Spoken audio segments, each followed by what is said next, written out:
Hello and welcome to another episode of PPC Town Hall. My name is Fred Valles. I'm your host. I'm also CEO and co-founder at Optimizer, a PPC management software. So for today's episode, we decided to look at the list of top 50 most influential people in the PPC world, and we'll start going down that list and bring you a number of really interesting guests. So top of that list is AJ Wilcox, ranked right behind myself. So today you got number one and number two talking. And what's really amazing is the number two guy in PPC is a LinkedIn guy. Like a couple of years ago, that wouldn't have happened. So are we looking here at a revolution where social media is becoming more important than Google? So I think that's a really interesting question. But even regardless from that, LinkedIn is an amazing platform. AJ is an amazing expert. He shares really good stuff at conferences. So I'm really happy he's my guest. And let's dive in and let's learn how to get the most out of marketing on LinkedIn. So here we go. Let's get rolling with this episode of PPC Town Hall.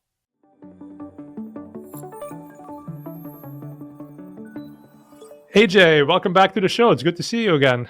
Thank you, Fred. I am absolutely thrilled to be here.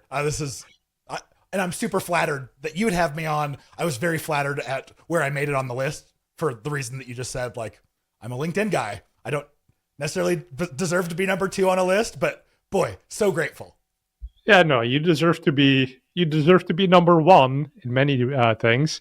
But I agree. It was surprising that in a list that historically has been dominated by Google Ads people, that someone who's really focused on LinkedIn and is known as the LinkedIn guy made it to number two. But I think it does speak to your influence. And I think it also speaks to the broader picture that if you want to have influence, you don't really build that on Google, right? You build that on social media.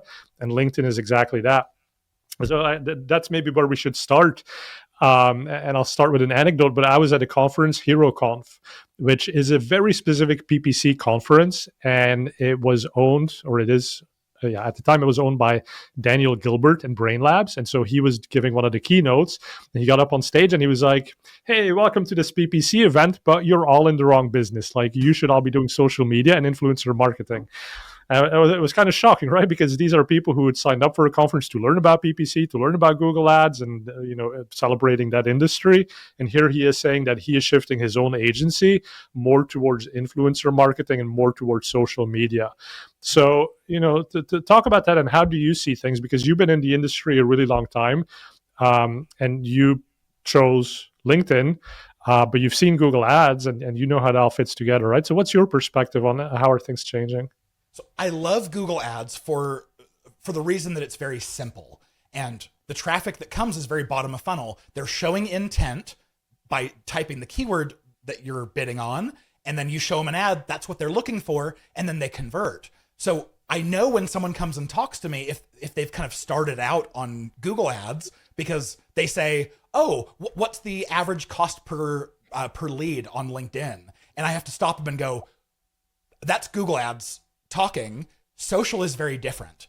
We're able to target people by who they are professionally, which is amazing, which you can't do on search, but we lose that intent factor.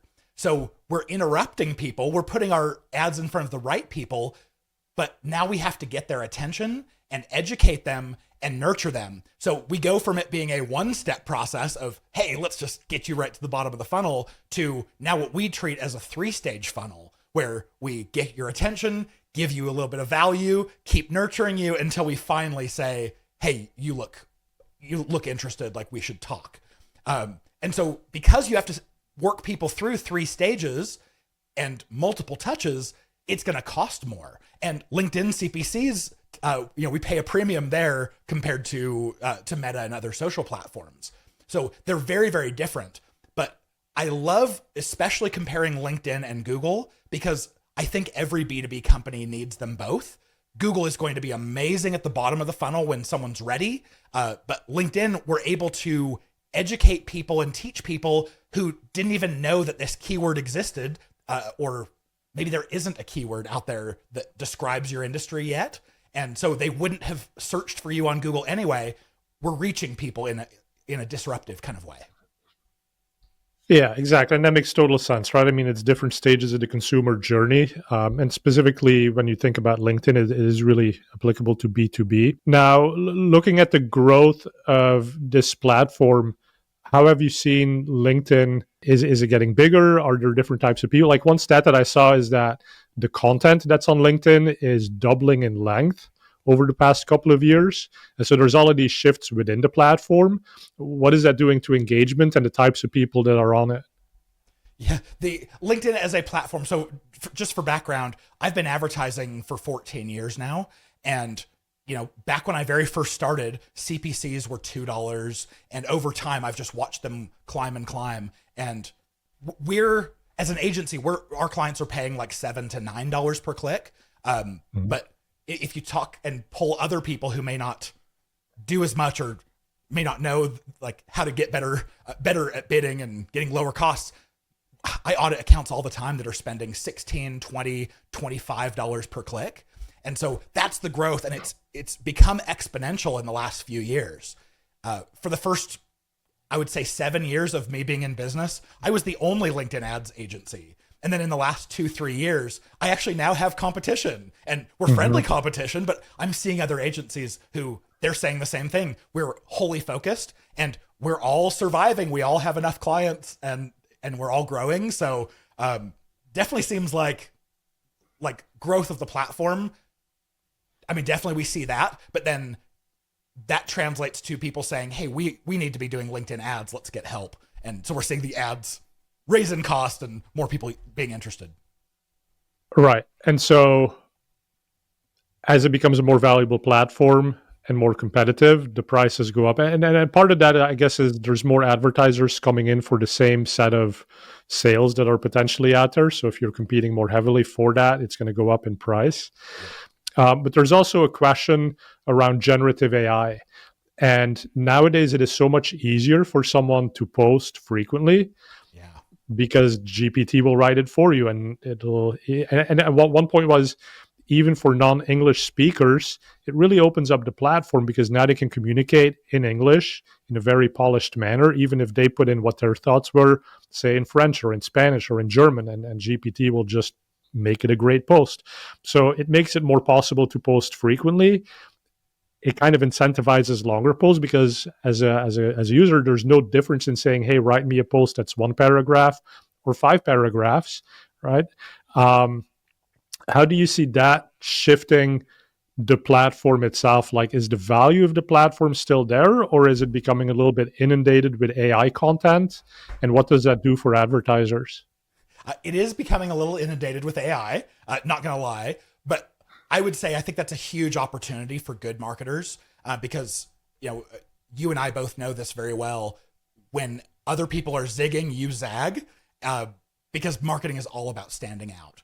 And so when I see a lot of AI written content, posts, comments, I can spot them pretty easily.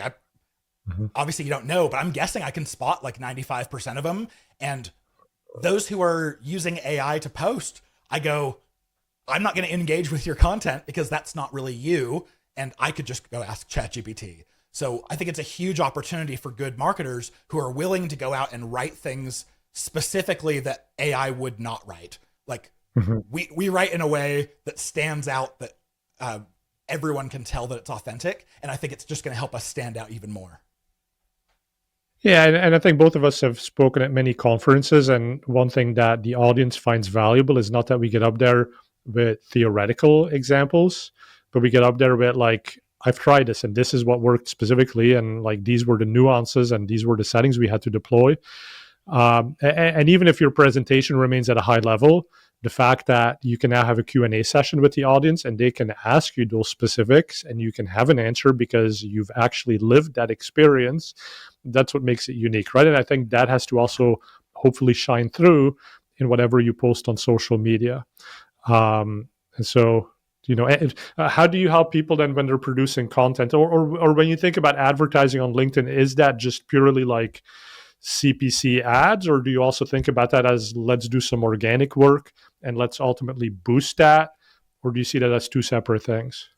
LinkedIn kind of treats organic and paid as two very separate entities. But we are starting to see some crossover where now I'm starting to make a lot more recommendations to clients about what they should do organically as well. In the past, when we would advertise, the only thing about someone's company page that would show up in the ads is the number of followers. And so really the only thing I had to worry about with clients is, hey, make sure your company page has at least 1,000 followers. And that way you don't look like a small fly-by-night kind of organization. You're not a scammer.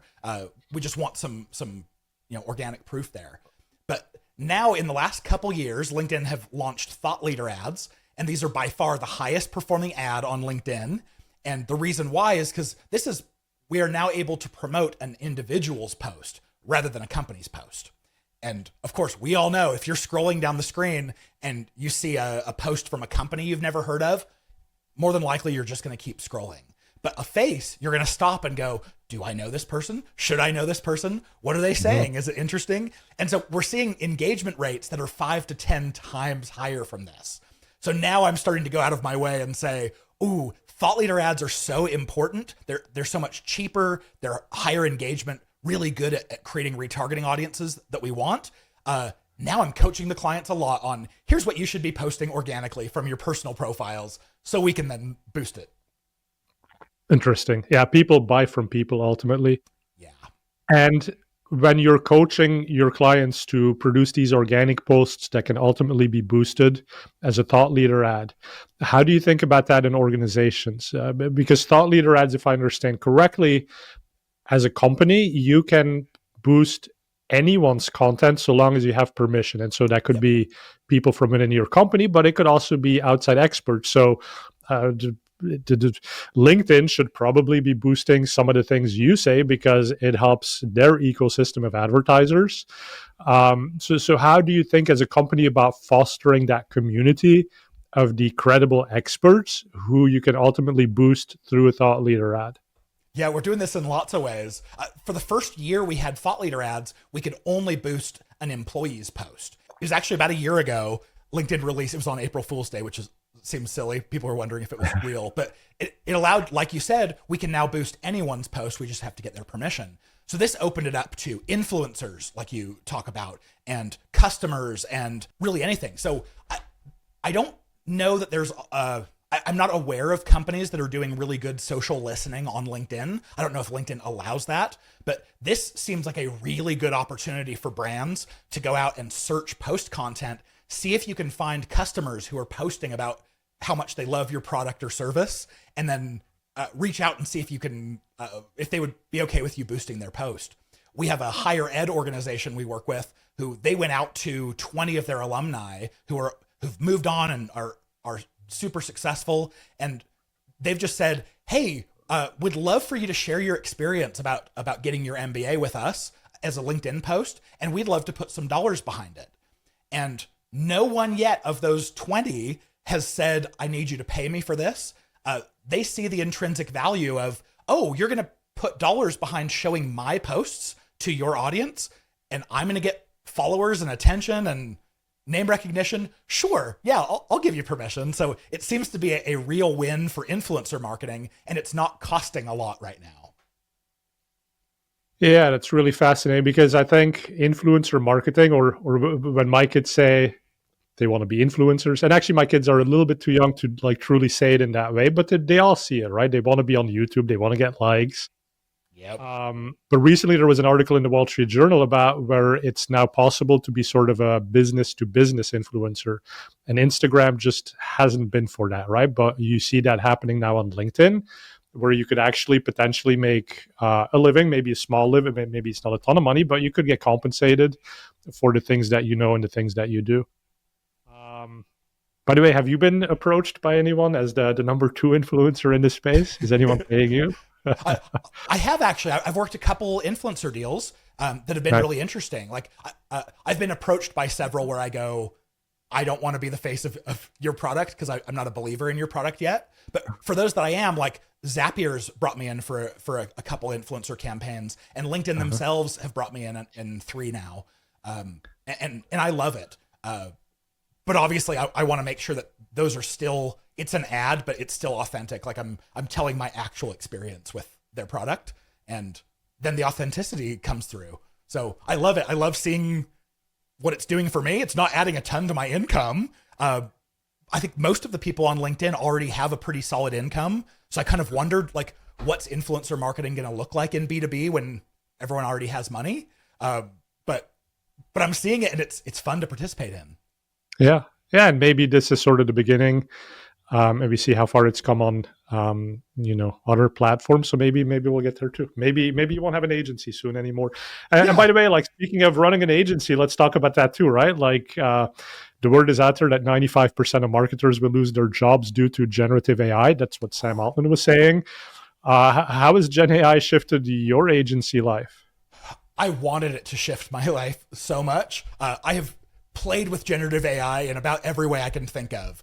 My initial idea was, let's use something like Midjourney or ChatGPT's Dolly to create imagery for us. And it has a style. And we've tested it a few times, and the generative AI imagery doesn't pull very well. And then I thought, let's have it come up with ad copy. Well, it creates ad copy that sounds very drab. It has lots of M dashes that people can tell, like, that's AI. And without lots and lots of coaching and a prompt, it's not giving me great stuff. And I go, I'd rather just spend this time writing ad copy myself. I started thinking about how to use it for data analysis. And then after many hours of banging my head against a ChatGPT and the data analysis plugin, I realized that it's called a large language model, not a large math model. Because of that, it's not going to be great for helping me with reporting and data analysis. So right now, I love it as a technology. I use it for things like, hey, give me an Excel formula or a Google Sheets formula to do this, but it hasn't changed my agency very much. And I hope it does in the future. I want it to, but not so much success yet. Nice. Interesting. We've seen some great examples of my marketing team, for example, doing things that are a little bit more technical, like producing a quiz, which would have involved JavaScript and a bit of programming, but now they can do that through Claude. I've built Chrome extensions that help me, for example, take something from deep research on GPT and polish it up so that I can put it in a Google Doc. And all of these types of little, it's almost to the point where I now say, like, listen, if something is going to take me 45 minutes of my time to do it manually, it is now faster for me to talk to one of the large language models and have it generate a piece of code. And even if I only use that piece of code once, it's still faster than the 45 minutes of manual labor.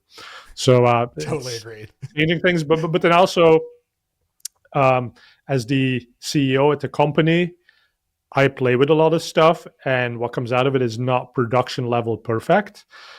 But then I often leave it and I hand it off to my team to sort of get it that last mile across the finish line.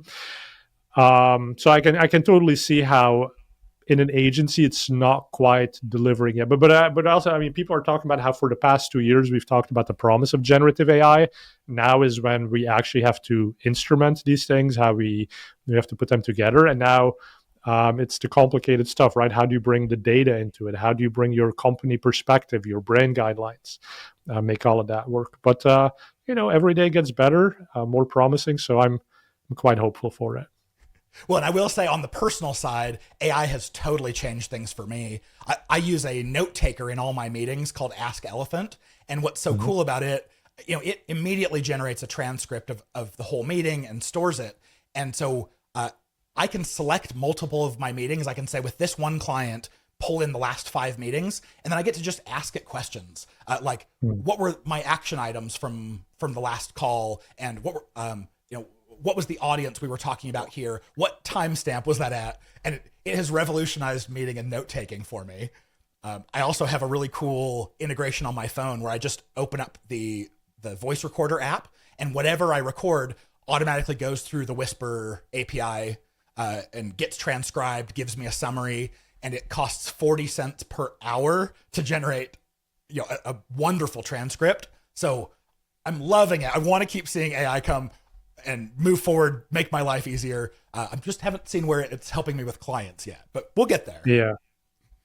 No, but like you said, I mean, even if it's handling the summarization of those client meetings. So you come to that next meeting and you're better prepared. And so it may not be, it's not like you're going to the client saying like, listen, here's my AI thing that's helping you, but you've become a more efficient partner to them thanks to AI, freeing up your cycles, your brain.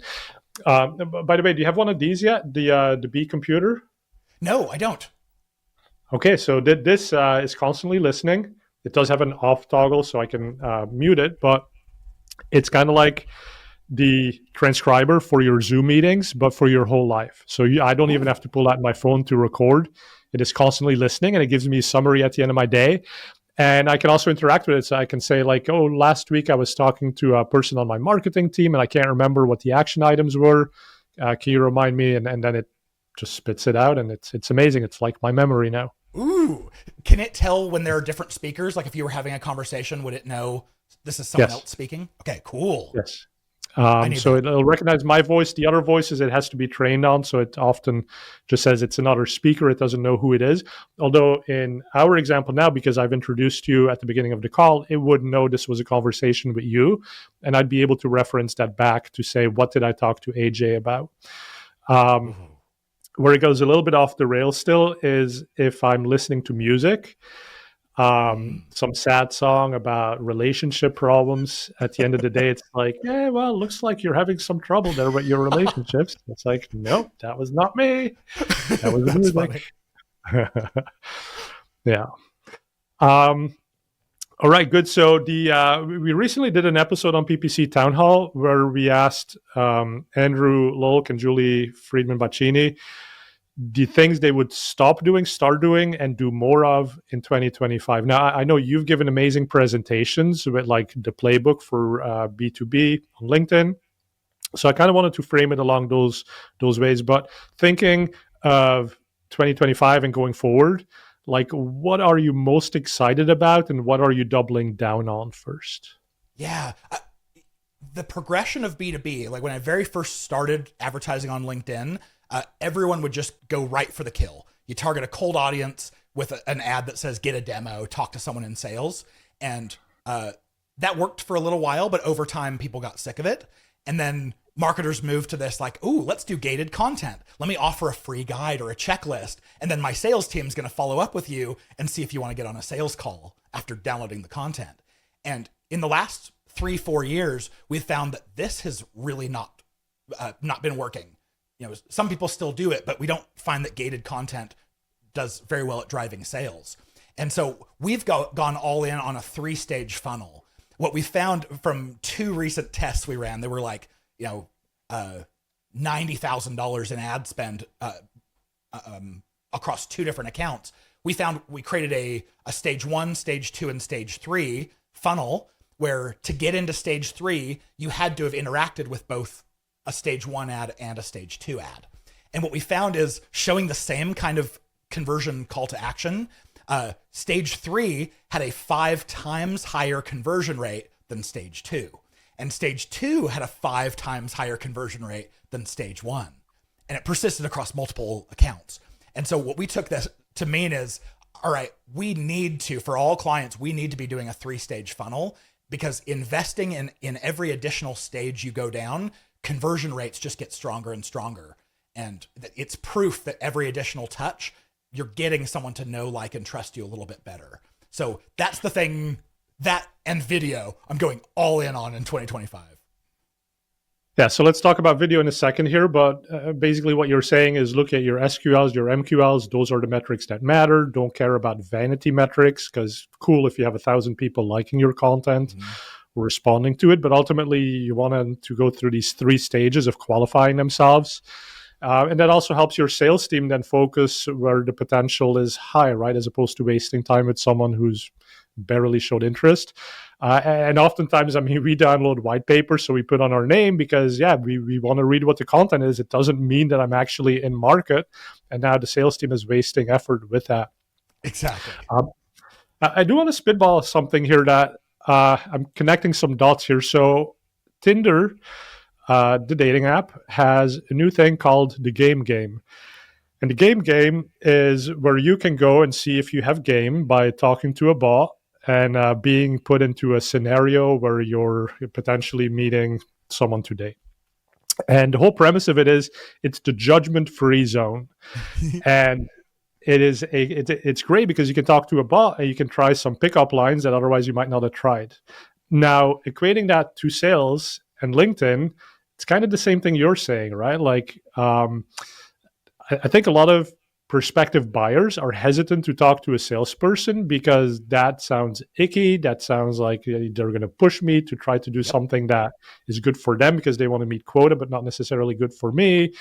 And so there's this hesitance to get onto a sales call. So do you think there's a world where this generative AI becomes basically the sales bot and like, listen, you're not going to hurt the feelings of the bot if you don't convert, but you're going to get your information from it, and that's valuable, right? And if you get the right information and it looks like a great fit, then fantastic, you're going to convert, and maybe then you talk to a human. But like for those initial stage interactions where you have some basic level questions like, can it do this, can it do that, is it a good fit for my scenario? Do you think there's something there? Definitely. I think I see a world, and there are already brands that are doing this, but you have a website chatbot that is trained on your product, your market, and you figure out how to train it on all of that. And then you allow people in a very low friction environment just to come and ask it questions. I turn away from that a lot of times when I see it, because I don't know, when I see something AI, I go, it's probably not going to be all that helpful, but I think it could be really useful because, you know, we know 70 to 80% of the buying research is done before they ever talk to someone in sales. So having a tool like that can help educate them, teach them, show them the ropes, but so that they feel confident before reaching out to talk to someone in sales, I think that's really going to help conversion rates. Yeah, makes sense. And how do you think about those actions happening offsite versus onsite? So how much do you see it being okay for all of these things to happen on LinkedIn, which you don't control as the business, versus we want to get them to our landing page as quickly as possible and take over that relationship? Where do you draw the line, and what do you see as the importance of landing pages on your own site into the future? Yeah, ideally all the traffic would be on the website. The problem is once you get someone to your website, retargeting feels like you're trying to fill up a leaky bucket, where because of cookie issues and, you know, all the stuff that you're very very aware of, those retargeting audiences, it's very difficult to get enough of them. Whereas if I keep the traffic on LinkedIn, I can build bulletproof funnels that do not leak. And because LinkedIn knows exactly who the people are because they're logged in, it knows what they clicked on, it remembers this for the last year, and so I can always create retargeting audiences. So in a perfect world, I would send all of the traffic to the website, but because I can't do much with retargeting from there, I'll usually keep stages 1 and 2 of the funnel on LinkedIn, and then only at stage 3 do I start sending them to the website for resources. Yeah, makes sense. Okay, let's talk about the other one you're super excited about, video. Oh, video. So 3 years ago, if you would have asked me about LinkedIn video ads, I would have just said, too expensive, don't worry about them, they don't work. I was actually educated because of seeing what was in my own feed organically. I started to see videos that caught my attention. They're these talking head videos where a thought leader keeps it short, like 30 to 40 seconds. They have the big animated TikTok style captions is what I call them. And I found like, ooh, that's really good. So we started trying those as LinkedIn video ads, and even better, we make them thought leader ads coming from the individual who created the video. And these are amazing. They are very inexpensive. They are much less expensive than if you were to put like a single image ad leading to your landing page or something. And they're so engaging. People actually stick around and watch, especially when you're giving really good value. And I create my retargeting audiences from anyone who watched at least 50% of one of these videos. And so a lot of people are willing to stick around and watch. And so we're creating, the last calculation I did, we're creating retargeted audiences for 9 cents per individual. And wow, it's really good compared to, you know, if you were doing like clicks to a landing page and trying to retarget that, it's whatever your cost per click is. It might be like $9 per retargeted individual. I love video and going all in on that, especially for stage one. And so it's cheap to get the ads or the promotion. It's also cheap to produce it because all it takes is a phone or a webcam. But oftentimes, what seems to be a bit of a sticking point is how do you get the expert, the person with some interesting insight, to actually sit down and record it? Yeah, yeah. That is the hardest part, honestly. If I'm talking to a marketer at a large company and I say, could you get your founder or CEO to record a video? They're like, I don't know. Like, they don't know me. I wouldn't even know how to ask. We started using a platform called VideoSpan. And what it does, it's a video platform that you can put a prompt in it and you can send an invitation to someone and then they open it up either on their phone or on their laptop webcam or whatever. And it just says, here's the prompt, speak about this for 1 minute, hit record. And we make the process so dead easy that we're actually getting internal thought leaders, busy people to record content that we can then use in the ads platform. Very interesting. So people should check that out. Anything else on video before we move on to maybe the things that you think we should all stop doing? No, I think those are my two top ones. I'm recommending them to everyone. Great. Okay, so in 2025, what should people finally give up on? I've been saying this for a long time, so this isn't going to be new for 2025, but the default bidding method that LinkedIn gives you in a campaign is called maximum delivery. And I just have to tell everyone, this is the most expensive way to pay for your traffic on LinkedIn. There are very few situations where this is actually in your favor. And LinkedIn takes it a step further by hiding the cheapest option. The cheapest option is called max CPC bid. And you actually have to click a button that says show me more options before that one option appears. So that's probably my biggest one is like, I know I've been telling people for years, but please stop using max delivery bidding. It's causing you to pay $20 to $40 per click, and you don't have to pay that kind of money. Yeah, and that's another point that I've heard you make, which is around the cost of LinkedIn, right? So they will come in and they will give guidelines as far as how much you should expect to pay and sort of what your minimum should be. But I believe your stance is that is just a guideline. You can still be successful even with a lower bid. So talk about that a bit. Yeah, how much you actually pay for your traffic is near 100% dependent on your ad performance. And yet the benchmarks, the suggestions that LinkedIn gives you for how they think you should bid, they do not take your performance into account. So literally, I look at that and go, you're giving me a recommendation, but you don't know. If you knew that my ads had a click-through rate that was 3 times benchmark, you would be suggesting much, much lower, but you're not looking at my past performance. So, yesterday I had a campaign that was suggesting a $16 to a $66 cost per click, and I bid $7 on it and spent the entire budget of everything I wanted. And you can imagine if I had bid that much, I would be getting 1/7 or 1/6 the traffic for the same budget. And that seems insane. If I go to my boss or go to the owner of the company or whoever, and I show them like, hey, for this big budget you gave me, we only got, 200 clicks and 1 conversion, they're going to be really disappointed. But if you could multiply that number by 7 because you're bidding properly, I really think people are going to be getting larger budgets allocated to them because it can be spent more efficiently. And we shouldn't listen to LinkedIn's advice. I wish they would just give better advice. But for right now, I'll say ignore what your rep says. Yeah, that makes sense. But there's also an underlying point there, which is what you're doing in terms of driving high engagement with those ads. And that's the other factor, right? So if you kind of came in and you had a very bland ad that nobody wanted to engage with, then yes, maybe it does cost that much money to get any sort of result. But it's much like on the Google ad side, it's quality score, right? You can either bid a lot of money or you can make relevant ads that people find interesting and want to click on. And either one of those has as much impact as the other on driving your ad rank. Exactly. So it sounds like that's kind of the same in LinkedIn. Yep, totally the same. In fact, the LinkedIn bidding algorithm was built by ex-Googlers. Like, surprise, surprise. But it works exactly the same way. They call it relevancy score, but it really is just the old quality score from Google. Yeah.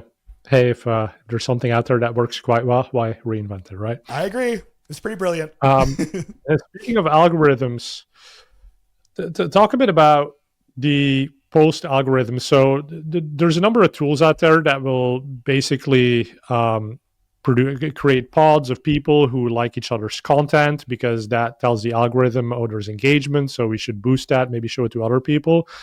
I've also heard people say you should post directly through the platform as opposed to using a third-party tool. Like, what are some of these factors for someone who's maybe a bit more novice on LinkedIn to really make sure that you start building an audience? Because I think that's also a bit the fear, right? Is like you don't have a lot of followers. So now you're investing all this time in writing something, making a video, but nobody sees it or very few people see it. How do you get people to see it? Yeah, I think first off, if I were coming with no connections, of course, I don't want to waste my time creating content for 0 people to see. And so the very first thing I would suggest is go start sending connection requests to the people that you already know. These are your current and past coworkers, your cousins and your mom, your, everyone that you know would know you, and get your follower count up with people who already know, like, and trust you. And then once you've done that, you start moving to people who are in your industry who might make good potential customers or partners in the future. But right now you're just looking to make a connection, and grow your followers so you actually do have an audience when you post something. But then when you do have an audience that's big enough to start actually posting, what LinkedIn looks for to decide how widely to spread your post is they're looking for interactions, and the most powerful interaction is a comment. So like what you talked about when we have these organizations that people create called pods, where they go in and they like each other's and comment on each other's stuff. The reason this works is for this exact principle. LinkedIn's going to look at a post, and if a certain number of people comment and engage with it in the first hour, they're going to be like, ooh, this is hot. Let's show this to more people. And maybe not even the people who are your own followers and connections. Let's show it to your second level connections and maybe even some of your third. But I would be aware of pods, because what that's seeking to do is kind of engineer that sort of engagement. But engineered engagement, I'm not a computer, I'm not a developer or an engineer. But even I look at it and go, if I can tell that is, I don't know, just automatically generated, I'm not going to pay attention to it. And I think the algorithms are probably paying attention the same way. But the principle is solid. So imagine you go and you want to post something tomorrow. If you just seed this a little bit, like you reach out to 5 or 10 of your industry connections and you say, hey, tomorrow at 8 a.m., I'm going to post this. I would love it if you would go and comment and like on it. What you're doing is you're doing the same thing as a pod, but you're doing it in a non-engineered way, right, where people are actually, so it comes back to authenticity. Like, whatever you do, be authentic. And as soon as you start to engineer it, I think you put yourself at risk for people ignoring you in the future, or, LinkedIn not liking what you're doing and banning your account. And that's also why we mention people and we say, here's another expert who might have a take on that, so that they get the notification. They're incentivized to maybe like it or post back to it. Yeah, I love that. And ultimately, it's all about those real connections, right? So great if you're, we see these posts where it's like, hey, I've got a script and it'll do all of these amazing things, and comment with the word script, and then I'll send it to you. And they get hundreds, if not thousands, of comments and replies. Yeah. But is that really driving value, or is that, again, just engineering the thing? That's one that I really like. And I probably do one of those. I call them comment gating. I'll probably do that about once or twice a year with like a big asset I come out with. And what I love so much about it is when you say comment below and I'll DM it to you, people are commenting. So as they comment, your post is going viral and more people are seeing it. So it's a great way of driving more people to see that post. But then you have to get them the asset. And so what you do is you say, hey, I'm sending you a connection request, accept it, and I'll send the asset over a message. And so the last time I did this, I did it with an advanced LinkedIn ads guide that we came out with. And we had over 1,000 people request the guide. And I looked at my follower count and my connection count after that campaign was over. It was like 2 weeks of every day sending messages and manning my comments or my DMs to get it out to everyone. But I ended up with like 1,500 or 2,000 more followers and connections than I had before. So it was really good. I think if you overuse it, it might look engineered, it might look inauthentic, but I think it's a perfectly viable way to share something you've worked really hard at. Nice. Okay, maybe you've changed my mind a little bit. So my take was like, listen, this is not really useful. You're just engineering, but I do see the point of building your followership, because basically that bigger platform to then speak from is worthwhile, right? Because there's so many posts that would be useful, but maybe they don't get seen by enough people because they haven't connected with you. Okay, so maybe you sold me a little bit on doing this once or twice a year. Well, be aware that when you do it, you can either automate it with a tool, which puts your account in jeopardy. LinkedIn doesn't want you to use automation tools, or you're going to do like I did, which was set aside everything for 2 weeks to respond to messages and send things. It's a lot of work, especially if you go viral with one of those, but I think it's really cool. Yeah. Well, again, it's trade-offs, right? So you have to sort of figure out, is that 2 days of doing this, is that time well spent versus maybe traveling to a conference where honestly, I mean, you might speak to a room of 200 people and spend a day flying to London and then a day there and then a day back and spent a lot of money on a ticket too. So, yep. Yeah. All right, so you just mentioned tools. So let's talk about tools a little bit. So one of the frustrations I think that advertisers for a long time have had with LinkedIn is that their capabilities are behind Google's. The tools are a little clunkier. There haven't been as many third-party softwares that support LinkedIn. By the way, 100%. Optimizer now does. We have a rule engine, so it does allow you to automate a few things. But is that getting better? Like it, right? And you just mentioned LinkedIn doesn't like tools, but when it comes to advertising, like tools are fine, right? So what is out there? What are you using? And like, have you built anything lately? Because I know you were building tools for this as well. Yeah, totally. LinkedIn they've always hated tools of all kinds. They are very much a walled garden. And so at the very beginning, when I started working with LinkedIn, there were only 4 ad partners, and what they call a partner is someone that they've given API access to the ads API. And it was that way for like 5 years. They added me to it. So there were 5 of us for like 4 or 5 years. And then they got someone in there who really understood partner and channel, and they changed their policy and started really opening it up to where it was still an application process to get API access, but they gave it to more people. And then they started letting in like HubSpot and Zapier and others who are like really big and started driving a lot. And now the application process is actually pretty simple to get API access. So more people are creating tools, and the ads platform is growing in popularity. So now there's a user base to actually buy the tools. So I'm really excited to see what people are building right now.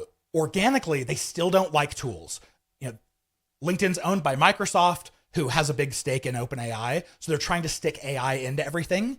So when you go and post something, it'll even say like, "Hey, do you want ChatGPT to write this for you?" They won't say ChatGPT, but we know that's what's powering it.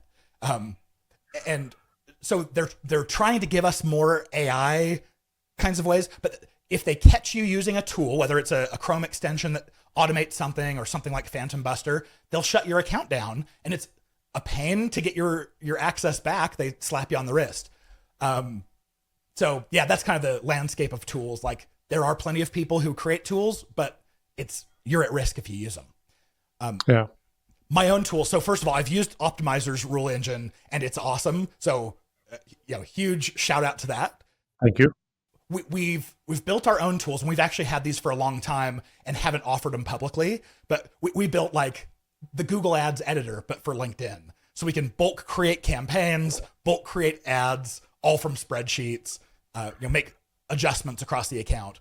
So that's been really fun. I don't know if in the future we turn that into a SaaS software that we sell elsewhere, but for right now, we use them internally to be our secret weapon on how we can manage such large accounts so efficiently. But yeah, lots of software coming out. There's probably 10 tools that I'm testing right now that are for LinkedIn advertisers, and I'm evaluating, trying to see like what's good, what's worth using for advertisers, and trying to stay on top of that. Very cool. I'm going to have you test one tool that I'm building on my own, sort of as a side project. It's called Founder's Voice. It's for doing founder-led marketing. It also has a big LinkedIn applicability. Cool. I love it. You said you had a sponsorship or sort of a partnership with Zapier, and it really came from you loving the platform. So tell us, how do you use that? Is there any like novel use cases there, or is it more just connecting data sources together? Yeah. So the conversions API is something that LinkedIn was very late in the game to. You know, I'm pretty sure Google has had it for a long time. Meta came out with it, and then LinkedIn probably just in the last year. I tried to implement it through Google Tag Manager, and it was so complex with me not being a developer that I eventually got it, but I had to get help and have kind of given up on that. Zapier came out with a way to connect LinkedIn conversions or conversions on your website to the conversions API, and it is so dead easy. I mean, I'm talking like being able to set this up in less than 5 minutes. And even HubSpot's integration, they have a direct integration with LinkedIn's conversions API, and it takes 15, 20 minutes. It's missing a major feature that we care about, like passing the unique identifier of the user. So yeah, I love Zapier for that. And they've released this unlimited for free. So it's one of those things I'm like, yep, everyone who wants conversions API, the beauty of it, this is not going to be news to you, but the beauty for everyone else who doesn't know, the conversion tracking in your ad account, it requires you to have a cookie on your browser from the time of the impression to when the conversion occurs. And we know cookies are under fire, and they're going to become less and less reliable. So conversions API is a way of, without relying on the cookie, to send that conversion to LinkedIn. And so I think it's one of those things everyone should be set up to use conversions API, and Zapier does it for free. Okay, that's a great tip. So with that, you've shared so much great advice, and hopefully everyone finds this helpful. If they want to connect with you, LinkedIn, I bet, is a pretty good place. So connect with AJ Wilcox, and b2linked.com is his website. Yeah. What else do you think people should do? Are you going to be speaking at any events in person that you want to point people to? Yeah, if any of you are going to Content Marketing World, I'm speaking there. I haven't gotten confirmation yet, but inbound, probably B2B forum from marketing profs. Hopefully HeroConf, I think that's a done deal. So yeah, any of those conferences, if you're coming, I would love to get to say hi to you, meet you there. Let's be social in person. Great. AJ, always a pleasure having you on. I hope people reach out to you. And if you've enjoyed watching this episode and want to see the future ones, make sure you subscribe. I will let you know when the next one comes out. We do these roughly every 2 weeks. And so with that, AJ, thanks for being here. Everyone, thank you for watching, and we'll see you for the next episode.